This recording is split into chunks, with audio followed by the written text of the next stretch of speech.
UP के प्रयागराज में MBA और पोस्ट ग्रेजुएट होने के बाद भी अपने गांव के विकास के लिए बने युवा ग्राम प्रधान अपने छोटे से गांव में शिक्षा के क्षेत्र में भी अलग जगह है। हम बात कर रहे हैं प्रयागराज जनपद के शंकरगढ़ विकासखंड के सीध टिकट गांव के युवा प्रधान सूरज सिंह।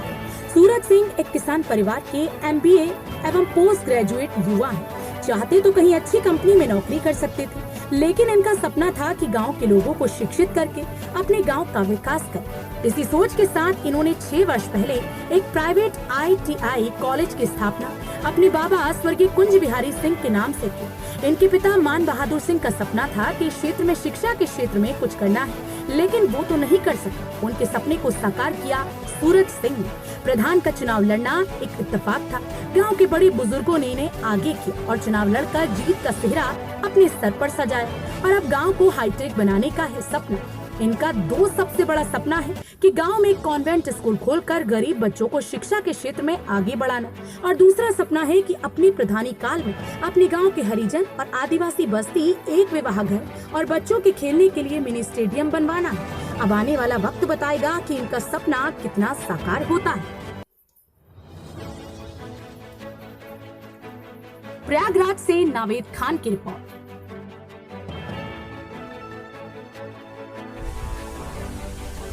आप देख रहे हैं भारत टीवी 24x7। हम आपको रूबरू करवाने जा रहे हैं प्रयागराज जनपद के विकास खंड शंकरगढ़ के सीट टिकट गांव के युवा प्रधान, जिन्होंने पहली बार चुनाव लड़े और पहली बार जीत का सेहरा अपने सर पे बांध लिया। गांव से कम 8-10 लोग इनके विरुद्ध चुनाव में लड़े थे, लेकिन इन्होंने सबको पछाड़ते हुए आज इस गांव के प्रधान बन गए।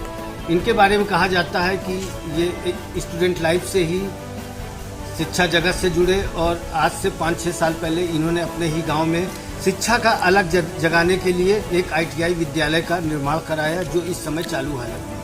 इतने कम उम्र में शिक्षा के क्षेत्र में अपने आप को स्थापित करना, फिर राजनीति में आना, ये भी एक संयोग ही कहा जाएगा। राजनीति तो इनको विरासत पे नहीं कह सकते कि विरासत में मिली है, लेकिन इनके रिश्तेदार विधायक भी रहे, तो वो भी कह सकते हैं कहीं ना कहीं से राजनीति इनको विरासत में मिली, लेकिन इनके खानदान में राजनीति में कोई नहीं था। इनका ननिहाल पक्ष था और भी रिश्तेदार थे, लेकिन इनको शुरू से ही जनता की सेवा करने का शौक था, जिससे ये आगे बढ़े। आइए बात करते हैं कि इस मकाम तक कैसे पहुंचे। सूरज जी, पहले तो भारत टीवी 24 की तरफ से आपको बहुत बहुत जीत की बधाई हो। धन्यवाद। आप राजनीति में कैसे आना सोचा? क्योंकि आना इसलिए हुआ कि अब गांव में ही रहना हो गया था।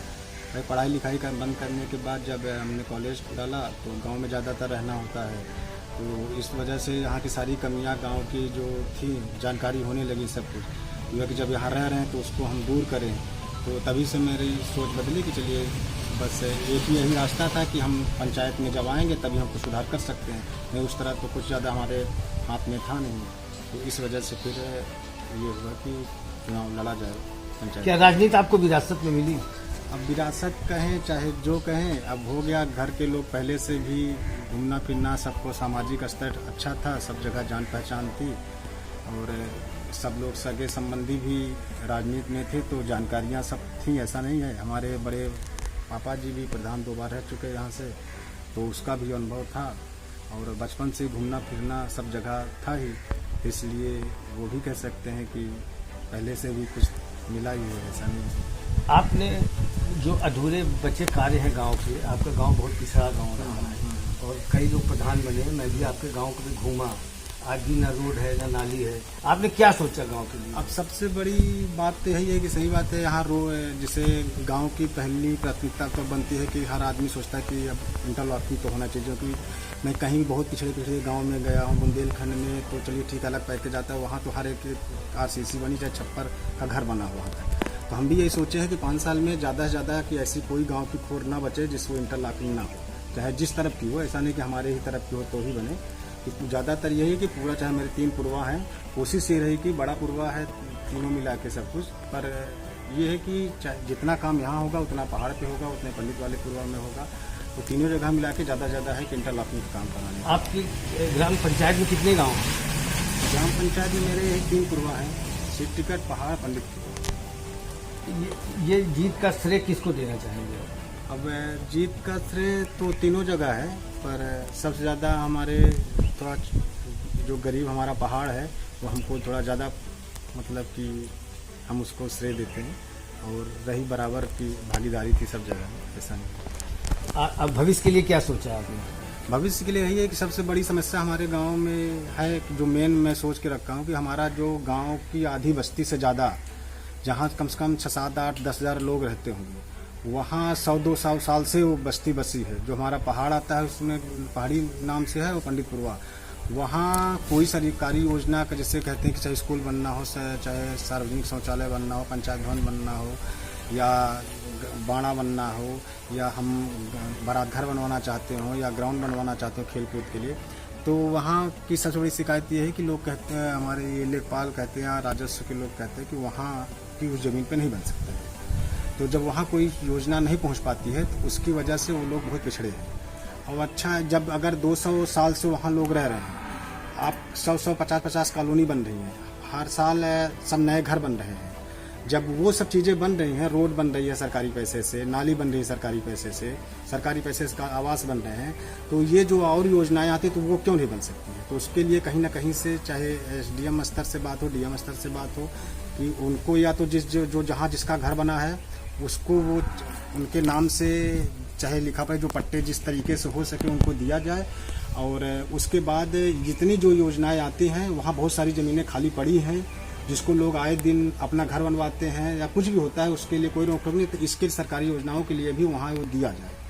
जैसे आप शिक्षा जगत से भी जुड़े, ITI कॉलेज खुलवाया आपने, तो अब क्या भविष्य में और भी कुछ शिक्षा के क्षेत्र में कुछ शिक्षा का मंदिर बनवाना जहाँ से मुलाकात हुई थी वहाँ नहर लिया थे, वहाँ पे मैं अभी शायद हो सकेगा तो इसी साल में कॉन्वेंट लिए है कि वहाँ डालने का है, और 1 साल के अंदर चालू कर दूंगा। और वहाँ अपने गांव के गरीब बच्चों के लिए पहली प्राथमिकता रहेगी, उनके लिए ज़्यादा से ज़्यादा फ्री शिक्षा देने के लिए सोच रखता हूँ कि पढ़ाई के लिए जो लगता है इच्छुक हो उनको अपनी तरफ से मैं पढ़वाऊँगा, जैसा भी होगा कि ज़्यादा से ज़्यादा जागरूक करेंगे, शिक्षा दूर हो ये है कि नहीं, तो जो भी ये अंधविश्वास है वहाँ के लोगों में, या जो लोग उनको बेवकूफ़ बना देते हैं या पुरानी बातों को लेकर उसी में अटके रहते हैं, तो वो सब चीज़ें दूर हो। जहाँ शिक्षा हो जाएगी तो आप अपने आप वो बिना दूसरों की बातों के नहीं आएंगे, अपने समझदारी से बात करेंगे। ये थे सूरज सिंह, इनका एक युवा है, युवा सोच है, और क्योंकि देश को युवाओं की ज़रूरत है।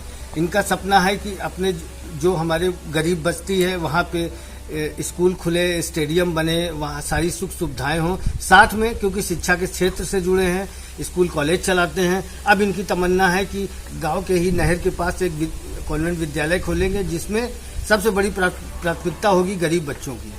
तो भारत TV 24 इनके लिए हमेशा भविष्य की यही कामना करता है कि वो ये अपने सपनों को आगे बढ़ाएं और इसी तरह आगे बढ़ते रहें।